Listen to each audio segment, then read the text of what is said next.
Teil 4, wir sind kurz vor dem Abschluss. Es wird ja auch breiter nach hinten. Und es muss perfekt in der Linie sein. Wir haben eine Lösung gefunden für die Gabel, weil das war etwas, was uns schon lange gestört hat. Also, heute passiert viel. Luzi Projekt 4, mega geil. Wir freuen uns. Warte schnell. Was loslassen? Schweizer Ingenieurskunst. Das stimmt überhaupt nicht. Scheiße. Es kommen wieder bessere Zeiten.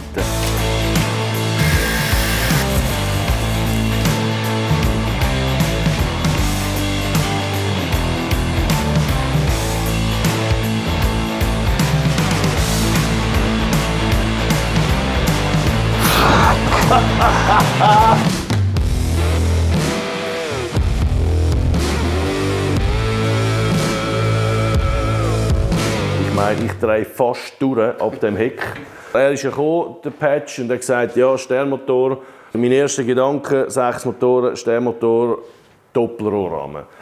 Huere aufwendig natürlich, aber optisch sehr, sehr geil, finde ich, weil man mit dünneren Rohr arbeiten kann als mit einem Einrohrrahmen. Jetzt in dem Fall von einem 2 Meter Achsabstand Moped ist es halt einfach auch stabilitätstechnisch viel besser, oder? Das letzte Mal bei der CCCP Choppers Tipp, den sie mir gegeben haben, war ja mit der Hinterachse. 12 mm hinten und vorne. Er hat gesagt, hinten 12 mm ist viel zu wenig. Leute, die seit 40 Jahren Choppers bauen mit irgendwie 3 Meter langen Gabeln, denen glaube ich natürlich. Und das haben wir auch sofort umgesetzt. Das heisst, da hinten haben wir jetzt eine 16 mm Achse gemacht mit richtig robusten Achshalter. Die ganzen Radhaltergeschichten, die haben wir neu gemacht. Laserteile, Salzgeber natürlich und richtig stabil. M16 mal 1,5, also M16 Feingewind.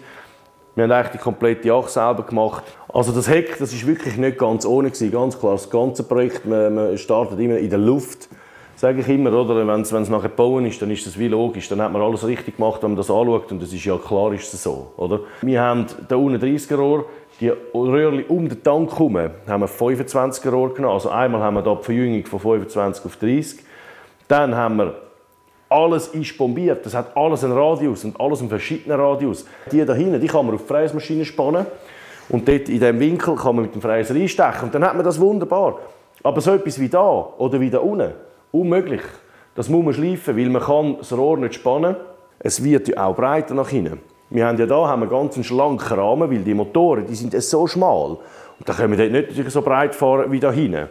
Also es geht eigentlich von hinten her gesehen, geht das trapezförmig auseinander. Dann wird es da hinten wieder gerade wegen der Achsaufnahme und es ist alles bombiert. Und es muss perfekt in der Linie sein, natürlich, oder? Aber mega geil, mega geil. Ja, es ist sehr interessant, ja. Der Patch war ja letztes Tag. Es ist sein Projekt, aber wenn etwas halt einfach wirklich scheiße aussieht, dann bauen wir es nicht. Und das ist leider bei den Gabeln der Fall gewesen. Man sieht es dann noch ganz leicht, wir haben jetzt eine Seite extra mal noch dran lassen. Die Unstimmigkeit von diesem Winkel und nachher geht da der Dämpfer so hinterher. Also wirklich übel. Und Dragster, wieso braucht man mit Dragster eine gefederte Gabel? Wir sind dann aber zum Schluss gekommen, dass es am schönsten ist, weil am Patch die Gabel, Patch, so wichtig ist, haben wir gedacht, komm, wir machen dem Sieg jetzt die Freude und nehmen diese Gabel und die Gabel anpassen zu einer Starrgabel und dass das einfach besser aussieht. Also das da, das ist Geschichte. Ich meine, ihr könnt jetzt gerade schauen, wenn ich das wegnehme. Weg. Schon viel schöner, oder? Also das brauchen wir wirklich nicht mehr. Nein, das brauchen wir nicht mehr. Das hat mich so gestört. Ja. Wenn ich nachher selber dort, das ist neu lackiert und alles und wunderschön und läuft und alle haben Freude und ich schaue das Ding jedes Mal und denke jedes Mal, ich kann nur an die Gabel denken. Ich sehe immer nur den Knick dort vorne, oder? Und das, Ja, da fängst du an, das ist einfach schön, Gabel. Und dann würde ich sagen, ich fange mal hinten an. Das Getriebe muss nämlich auch noch rein. Dort haben wir es mal ein bisschen grob ausgerichtet. Und dann kannst du da vorne einmal dich dem widmen. Zuerst haben wir natürlich eine Lehre gemacht aus Karton. Da habe ich den Radius so abgenommen von dem. Dann fahren wir mit dem Radius da, fahren wir so weiter. Wir haben dann Laserteile gemacht, so richtig massive Gabelteile. Habe ich schon geschliffen. Also der ist rechteckig. Da habe ich richtig viel und richtig lang geschliffen. Jetzt habe ich das einfach mal gepunktet auf dieser Seite, um zu schauen, wie das aussieht. Dann ist natürlich dann die Frage, ja, das Schutzblech, wie machen wir das an?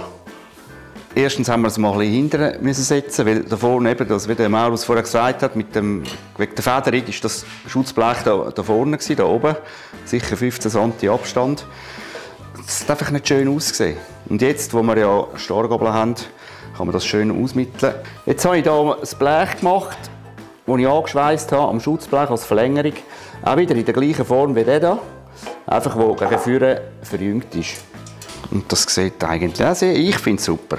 Wenn wir da gleich recht viel Gewicht drauf haben, auf dieser Gabel, und da wirklich einen grossen Bogen haben, und es ist dann einfach da also ein bisschen leer, haben wir gedacht, wir könnten hier in der Verlängerung vom Gabelrohr noch eine Verstrebung hier machen.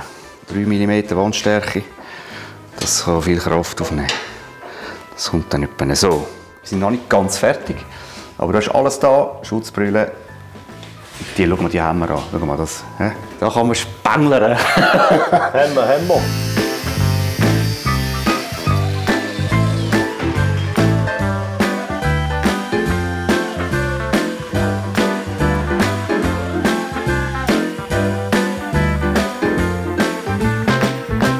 Ich tue da hinten ja das Getriebe befestigen. Also wir haben da unten im Rahmen haben wir nochmal ein Rohr fürs Getriebe plus da oben kommt dann auch nochmal ein Rohr fürs Getriebe, für die Halterung. Das bin ich jetzt am Einpassen. Wie man hier sieht, das Loch ist extrem oval und schon ein bisschen ausgeschlagen. Das heisst, wir haben jetzt hier einen grösseren Durchmesser in diesen Laschen. Dann werden wir das nachher zuerst Laschen montieren. Natürlich schön winklig. Dann haben wir eine schöne Führung, wo wir das ausbohren können und dann eine Achse drehen, die dann auf das wieder passt. Weil wenn das da unten ein Spiel hat, dann passiert genau das, was da eben passiert ist. Es fängt sich an zu bewegen und es wird immer schlimmer. Also es gibt jetzt verschiedene Varianten natürlich, um so etwas zu testen. Was ich auch sehr, sehr gerne noch mache, ist quasi die Kette raus und nachher mit dem Lineal über das Ganze drüber. Jetzt sehen wir hier deutlich, das Getriebe muss jetzt natürlich noch ein bisschen auf diese Seite, bis es hier außen exakt bündig ist. Noch ein bisschen gut. So, ja. Wenn wir jetzt da vorne Luft hätten, dann würde etwas nicht passen. Entweder da oder da Luft, dann würde es nicht stimmen. Das muss halt alles wirklich, das muss alles winklig sein und das muss alles stimmen. Meinst du, kannst du das heben dort? Ja, du musst nicht durchschweissen, einfach ein Pünktchen geben. Du schrufst. Ja. Gut. Ja.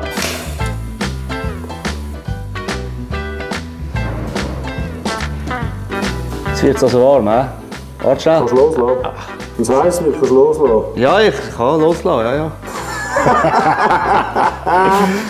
Jetzt passiert Folgendes, jetzt machen wir den, schmeißen wir ein bisschen fester an, jetzt machen wir das Gegenstück, also wir nehmen das Getriebe raus, machen das Gegenstück mit einer Welle, dass wir schön das Niveau haben natürlich. Und sobald wir die unteren Punkte beide fix haben, perfekt im 90°-Winkel zum Rahmen, machen wir die oberen Halterungen. Der hure Schaltautomat hat sich verwurstelt.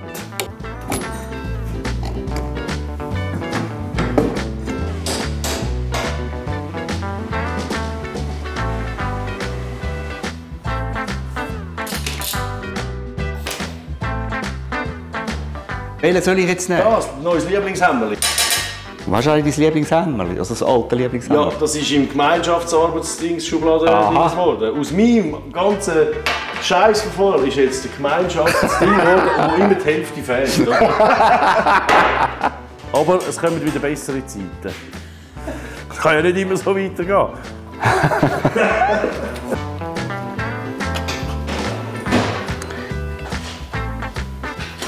Also, ich habe Scheiße.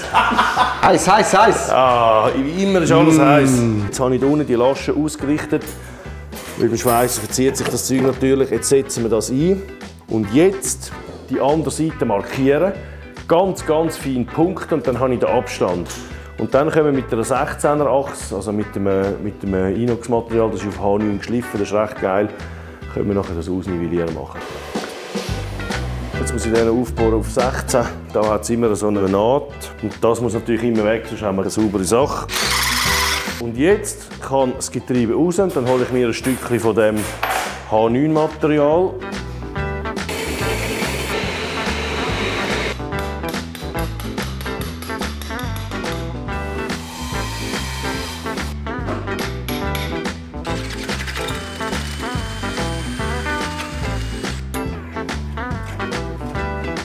Das passt jetzt richtig, richtig schön, also absolut spielfrei. Jetzt kann ich das hier so ein bisschen reinstecken. Da sieht man es jetzt sehr gut. So ist das absolut perfekt. Also, es müssen sicher mal ca. 6 mm weg. Ist ja schwierig, das genau zu messen. Da machen wir einfach immer mal lieber ein bisschen weniger, weil man kann dann noch einen Schliff geben. Aber 6 mm müssen sicher mal fort. Haben wir zu wenig Platz, oder was? Das ist falsch. Ja, er ist einfach zu gross. Sagt der den grössten Abschnitt hat. Ja. Das Zeug unter den Nagel reissen und dann noch so Sprüche. Hey!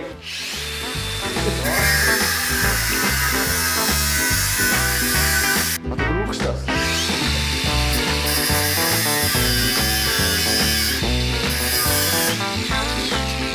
Bitte schön.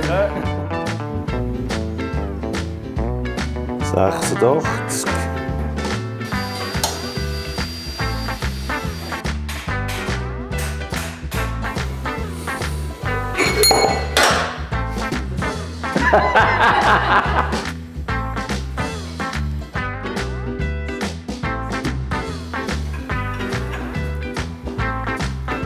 Also das ist perfekt von der Breite her. Wir haben ganz minim Spiel. Und jetzt geht es darum, um das sauber auszubohren. Da haben wir ein extremes Langloch, was natürlich recht übel ist. Aber sobald der Krieger fertig gespielt hat mit seiner Gabel vorne, kommt er mir sicher schnell ein bisschen helfen. Gut. Licht runter. Ja. Gut. Das kann man vielleicht schnell zeigen. Das sieht jetzt natürlich aus, wie wenn das völlig aus der Mitte ist, optisch. Aber das ist halt Aluguss, uralter Aluguss. Und man sieht da und da sieht man noch dunkle Stellen. Also wir haben genau die Mitte verwünscht, würde ich meinen. Spannende Momente.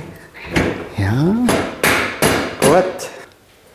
Ah, das ist doch... Schweizer Ingenieurskunst mit Akkubohrmaschine und Spiralbohr. Ein Hohnbürsteli. Das stimmt überhaupt nicht. Also, was ist denn jetzt falsch? Haben wir jetzt irgendetwas verändert? Ich weiss es, glaube ich. Hast du einen Strich gemacht und auf die falsche Seite. Ich auf die falsche Seite. Auf dieser Seite habe ich 2 Striche gemacht, aber da nur einen, glaube ich. Glaube. Scheisse. Mach mal den Gäbeli weiter, ich tue das schnell richten.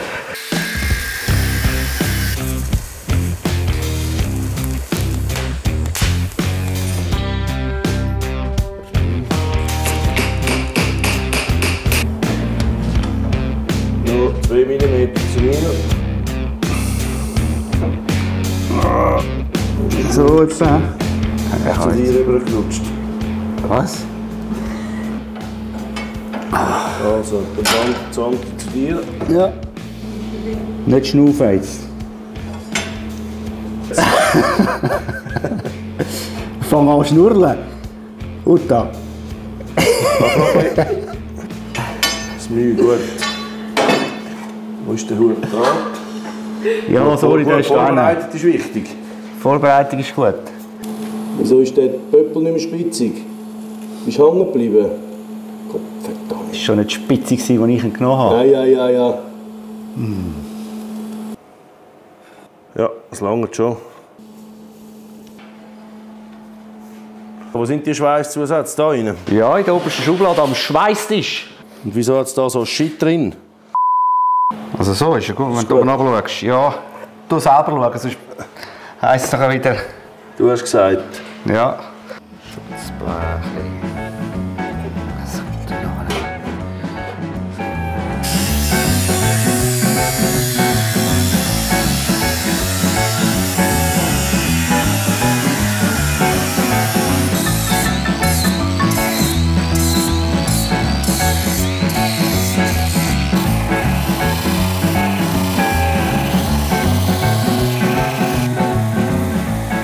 Das Getriebe war ein grosser Punkt. Da haben wir jetzt unten dran mal den Unterpunkt fix. Das ist sehr geil. Dann hat hier der Kriegel. Das Rohr, das hat ja einen Tankrahmen, einen Rohrrahmen, einen Rahmentank, jetzt habe ich es. Und das ist natürlich unmöglich. Das ist irgendwie auch ein geklopfter Tank, also ist ein Quickly-Tank, den sie aber verlängert haben. Und so ein Radius ausmessen ist unmöglich, oder? Also das heisst, der Krieger hat jetzt da, gesehen, da machen wir immer so Verbindungsstück natürlich, überall, wo es Grad auf Grad ist. Und dann kann man das da wunderbar trainiert tun. Und dann hat er das einmal so gemacht, dass das am Rahmen dran sich anschmiegt. Das Ziel ist überall etwa 5 mm Luft. Ist natürlich da vorne nicht möglich, ist klar. Und da hinten, jetzt in dem Bereich, wo es rund ist, so eng kann man Rohr in diesem Durchmesser halt nicht beugen. So Zeug ist natürlich gut für den Radius, aber nicht schön. Das bringt man natürlich nie mehr rund an. Darum haben wir das abgegeben und das bekommen. Oder? Also, das heisst, wir passen jetzt das Rohr an. Genau. Warte jetzt mal schnell. So, nein. Das kommt dann so her. Jetzt schauen wir, wo das am besten passt. Und dann haben wir hier eine wunderbare Rundung, wo nachher quasi auch nur ein Klarlack draufkommen könnte. Gell, Patch? Und das ist jetzt natürlich noch ein bisschen ein weiteres Problem ist der Tank. Der muss natürlich rausgenommen werden, demontiert werden. Da unten haben wir noch unsere Benzinhähne, die Ansaugstutzen. Das ist natürlich ein Problem, weil die hier natürlich so weit drüber raus schauen. Da hätten wir natürlich 20 mm Luft geben da oben. Das sieht einfach nicht schön aus. Und darum haben wir uns jetzt entschieden, wir machen das abnehmbar. Quasi der ganz obere Teil, da, die Verbindung vom Rahmen zu diesen Röhrchen, machen wir abnehmbar. Dann kann man den Tank wunderbar ausfahren.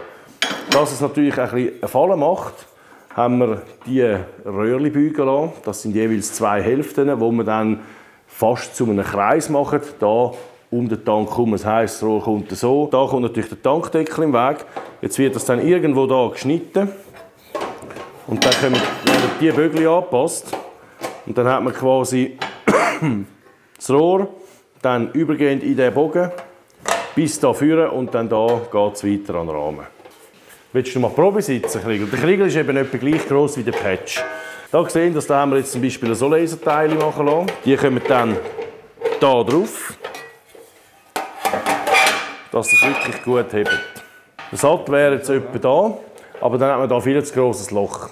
Er will natürlich dann noch irgendwo einen Fallschirm montieren, einfach weil es geil ist, oder? Einen Fallschirm muss man haben mit extra. Und wir haben jetzt gedacht, wir verlängern den Sattel nachher so bis da hinten, haben wir da so wie einen sauberen Abschluss. Und wir hätten für den Fallschirm haben wir da natürlich mehr als genug stabile Rohre, um den zu befestigen. Nachher ist eigentlich unsere Arbeit da dann auch leider schon getan, Rahmen bauen und die ganze Antriebsgeschichte, Motoren verbinden, Lenker etc., das machen dann sie wieder weiter. Wir machen einfach mal etwas her, dass man sich heben kann. Ja. Wir haben ja dort ein Adapterstück und so einen Lenker, wie ich mir vorstelle, der wirklich so schön gerade runtergeht. Ist gut. Du kannst mal den Grind runterheben und dann schaust du eigentlich da zwischendurch, oder? Also es wirklich, dann hat man vom Fahrzeug bis Oberkant Helm, sagen wir mal, noch etwa 15 cm. Also das ist wirklich, da liegst du einfach wirklich flach drauf. Da zwischendurch, schön zielen. Links, rechts, links, rechts, links. Jetzt ist das geht dann bald ums Ausliefern. Wir haben noch 4 Wochen. 4 Wochen, ja. 4 Wochen haben wir noch Zeit. Ja.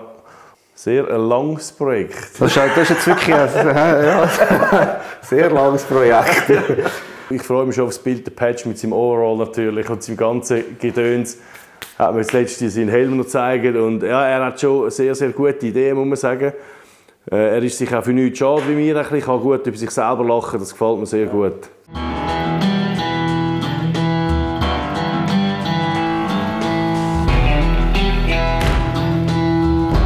Morgen um 6:45 in Stuttgart.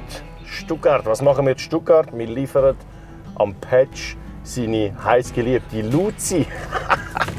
Genau. Morgen. Den noch nicht gesehen hat. Ja, der hat sie noch nicht gesehen.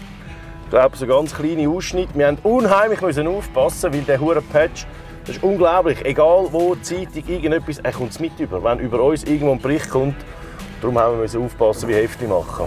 Wie viel meinst du, hat der Patch heute geschlafen? 3 Stunden, hat er gesagt. Ah, immerhin.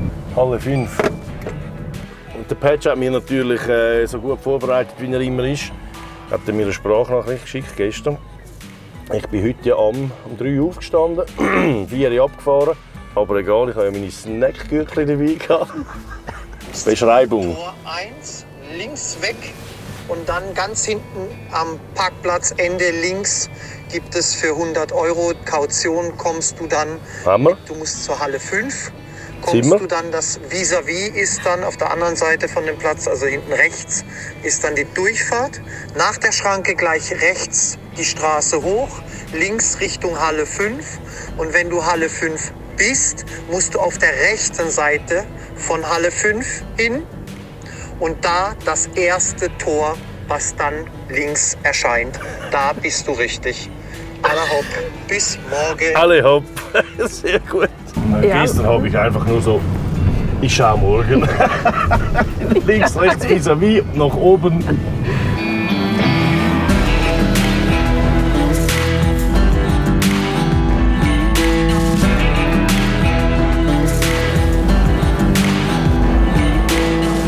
Ich bin total fertig. Wir sind hier beim NSU Prinz Club in Stuttgart an der Messe, an der Retro Klassik. Und zwar aus einem Grund, wegen dem. Patch, komm mal schnell, Manfred. Ja. 1,5 Jahre Spiel, ich habe kalte Hände. Puls. Puls ohne Ende. Hat jetzt alles ein bisschen Zeit gebraucht. Wir haben noch einen Umzug hinter uns etc. Und natürlich war das eine ziemliche Herausforderung. Doppelrohrrahmen machen wir nie mehr, haben wir gesagt. Hätte ich gewusst, wie schwierig das ist. Video 2 habe ich gedacht, wie konnte ich den nur fragen. Bei Video 3 nochmal vielen Dank an CCCP, an den Koni und an den Ezio, geiler Typ, Ezio. Mann. Der Patch hat das Ding noch nie gesehen. Das letzte Video ist ja vor 10 Tagen rausgekommen und das nächste kommt am Montag. Hey, wir haben jetzt Donnerstag, oder? Also, das ist wirklich alles ganz eng aufgegangen. Das Rolling Chassis, da gibt es natürlich noch unheimlich viel zu tun. Vielleicht jetzt noch mal schnell zu dem. Also, der Auftrag vom Patch mit 2 Kisten Bier ist gekommen, darum sonst hätten wir es gar nicht gemacht, Doppelrohrrahmen. Aber wir haben gedacht, komm, 2 Kisten Bier, Doppelrohrrahmen, es passt ja irgendwie.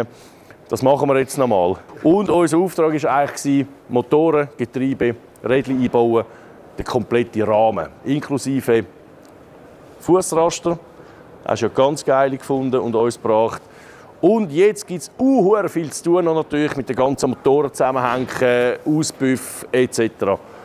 Aber Rolling Chassis, ich glaube, wir müssen mal aufhören zum Schnurren. Du redest zu mehr, sagen wir es mal so. Ja. Ich bin jetzt gespannt, wie du das Ganze siehst, ob das deinen Vorstellungen entspricht. Und ich würde sagen, jetzt hören wir mal auf Schnurren. Dein kranker Scheiß ist da unter dieser Decke, Patch. 1, 2, 3.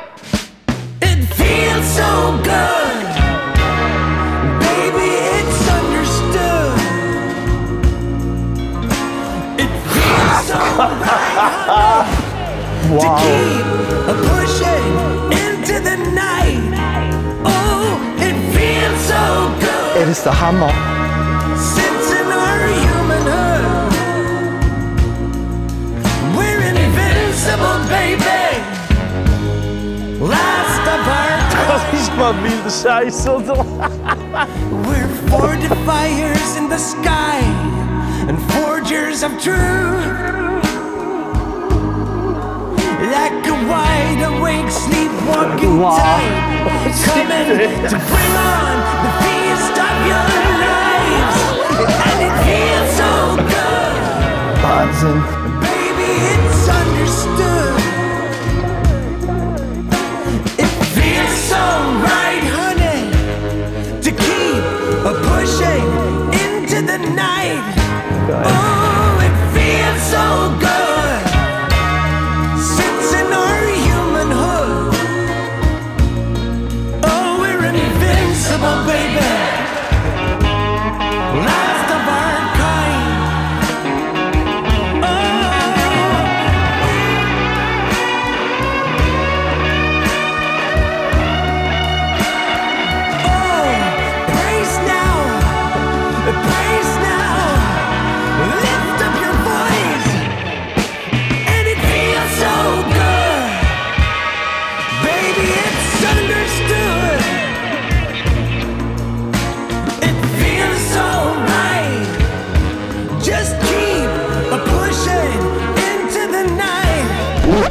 wichtig. Ich habe das erste Mal mir grauenhaft die Eier eingeklemmt. Also du musst wirklich da drauf liegen und dann hindern. Sonst rollst du genau Vollgas drüber rein. Fußraster finde ich wahnsinnig geil. Auf jeden Fall kann man die 2 Schrauben lösen. Oben ist ein fixes Gewinde und dann kann man es 15 Grad kann man es vorne und hinten schieben, zum Verstellen. Oder? Es gibt noch ein paar Herausforderungen an dem Ding, aber natürlich mega. Also ich finde gerade das Heck, ich finde es absolut herrlich. Also es ist Wahnsinn. Ja, aber jetzt verstehst du mich, dass ich gesagt habe, da kommt ein schönes Polster drauf. Ja. Das ist aber. Wow! Handmade Custom Bike Signature Bike Number 5. Das ist die Nummer 5. Das kommen nur Höbel über, wo mindestens 50% Handmade ist. Und ich meine da, muss man etwas dazu sagen. Die Herausforderung bei diesem Ding war ganz klar, die Spur wirklich schwierig auf die Länge und die Stabilität anbringen. Es ist nicht ganz leicht, das Ganze, weil eben es sind 30 mal 2,6er, aber du musst es halt haben, oder? Ja. Weil ich sage mal so, wenn du so die Belastung, da machst du nichts. Also das ist wirklich gut. Sag mal. Gefällt es dir denn? Ja. Das ist, ja. Also ich habe wenig geschlafen die letzten Tage. Das ist alles der absolute Hammer. Und ich freue mich schon aufs Rennen, definitiv. Eigentlich aber noch ein langer Weg. Das braucht noch ein paar Schrauben. Ja. Ja, das ist es gewesen, vorerst natürlich, weil eben wir wollen unbedingt natürlich an diesem Projekt dranbleiben. Wir werden einander so schnell nicht mehr los, das ist mal sicher. Für uns ist es aber bis dahin einmal abgeschlossen, unsere Arbeit. Und ich sage danke vielmals, wir haben extrem viel gelernt bei diesem Projekt, wirklich wieder. Ich sage vielen Dank für die Idee, für das, dass wir das umsetzen dürfen, für den kranken Shit. Viel Erfolg mit dem geilen Projekt. Das Einzige, was mich an diesem Projekt anschießt, ist, dass es nicht mies ist. Das war das, was mich so weggehauen hat, wenn ich die Videos gesehen habe. Jeder gibt alles, wie wenn es sein eigenes ist, und gibt das ganze Herzblut rein. Und deswegen denke ich, dass sie einfach wunderschön ist, wenn sie fertig ist. Die begleiten mich seit einem Jahr, seit über einem Jahr. Immer wieder mit viel Hirnrauch etc. Wie machen wir das, wie machen wir das? Einfach aus einem Haufen Stahl und Aluminium Emotionen zaubern. Das ist unsere Aufgabe und das ist auch das, was es ausmacht. Vielen Dank euch zwei. Wir bedanken uns recht herzlich. Schließt die Tür zu. Wenn jemand mit einem LKW voller Bier kommt und sagt Doppelrahmen, sagst du. Tür links. Ja. Und dann möchte ich abschließen. Macht's gut, vielen Dank, tschüss zusammen. Tschüss. We're invincible, baby.